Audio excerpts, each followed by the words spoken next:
আজকের এই বিশেষ ডেটাভিত্তিক বিশ্লেষণে ঢাকা স্টক এক্সচেঞ্জের পরিচিত নাম উত্তরা ব্যাংক নিয়ে বিস্তারিত আলোচনা করা যাক। তবে শুরুতেই একটা ছোট্ট ডিসক্লেমার, আমাদের আজকের এই পুরো আয়োজনটি কিন্তু একেবারেই শিক্ষামূলক উদ্দেশ্যে তৈরি করা। মূল প্রশ্ন হচ্ছে, উত্তরা ব্যাংক কি সত্যি আন্ডারভ্যালিউড?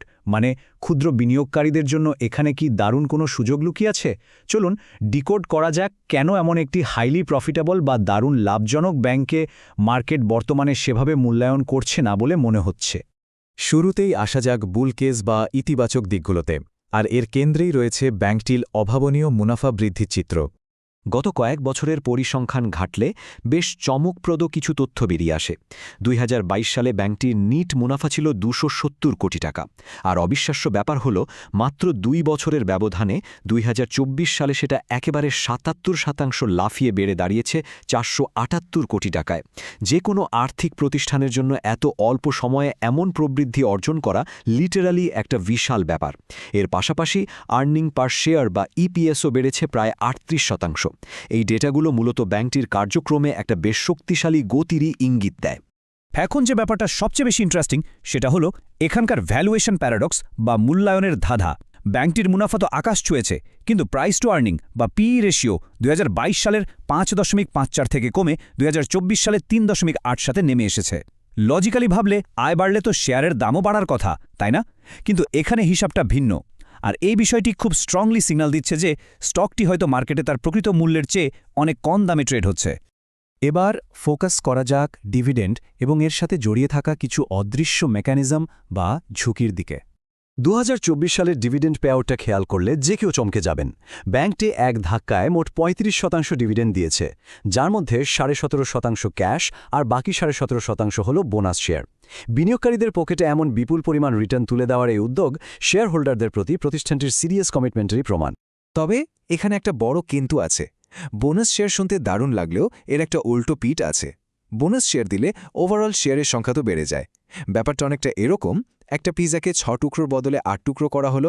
পিজার সাইজ কিন্তু একই আছে, জাস্ট স্লাইসগুলো ছোট হয়ে গেল। ঠিক একইভাবে এর ফলে নেট অ্যাসেট ভ্যালু বা এনএভি ডাইলুট হওয়ার মানে কমে যাওয়ার একটা বড় ঝুঁকি তৈরি হয়। বিনিয়োগের ক্ষেত্রে এটা মাথায় রাখাটা খুব জরুরি। এতক্ষণ তো চমৎকার সব দিক দেখলাম, এবার আসা যাক মুদ্রার উল্টো পিঠে, আয়ের আকস্মিক পতনের বিষয়। 0.58 টাকা। হ্যাঁ, 2025 সালের দ্বিতীয় প্রান্তিকে ইপিএস ঠিক এখানেই এসে দাঁড়িয়েছে। অথচ ঠিক এর আগের প্রান্তিকে মানে প্রথম কোয়ার্টারেই ইপিএস ছিল 1.46 টাকা। হঠাৎ করে অর্ধেকেরও নিচে ড্রপ করাটা কিন্তু বেশ বড় একটা রেড ফ্ল্যাগ। আয়ের এই নাটকীয় পতন স্বাভাবিকভাবেই ব্যাংকটির মুনাফার ভবিষ্যৎ স্থিতিশীলতা নিয়ে বাস্তব অনিশ্চয়তার জন্ম দেয়। এবার একটু বড় পরিসরে দেখা যাক। মার্কেট কনটেক্সটার আস্থার জায়গাটা বুঝতে হলে শেয়ার হোল্ডিং কাঠামোটা বোঝা দরকার। কে কতটুকু শেয়ার হোল্ড করছে সেটা বিশ্লেষণ করলে বাজারের আস্থা নিয়ে দারুণ একটা আইডিয়া পাওয়া যায়। মোট শেয়ারের 30.63% আছে স্পন্সর আর ডিরেক্টরদের হাতে, যা লং টার্ম ট্রাস্ট বা দীর্ঘমেয়াদী আস্থার একটা শক্ত ভিত্তি তৈরি করে। অন্যদিকে সবচেয়ে বড় অংশ মানে 42.37% শেয়ার রয়েছে সাধারণ বিনিয়োগকারীদের কাছে। এর মানে হল মার্কেটে এই শেয়ারের চমৎকার লিকুইডিটি বা তারল্য নিশ্চিত করা আছে, আর বাকি 27% রয়েছে প্রাতিষ্ঠানিক ও অন্যান্য বিনিয়োগকারীদের পকেটে। তাহলে দিন শেষে উত্তরা ব্যাংকের ব্যাপারে চূড়ান্ত চিত্রটি কী দাঁড়ালো? সিনারিওটা বেশ কন্ট্রাস্টিং। একদিকে পাচ্ছি একটি স্থিতিশীল প্রতিষ্ঠান যাদের আছে একদম সলিড আর্থিক ভিত্তি আর দারুণ ডিভিডেন্ড দেওয়ার রেকর্ড। অন্যদিকে আয়ের হঠাৎ পতন আর বোনাস শেয়ারের কারণে এনএভি ডাইলুশনের ঝুঁকিটাও কিন্তু পরিষ্কারভাবে দৃশ্যমান।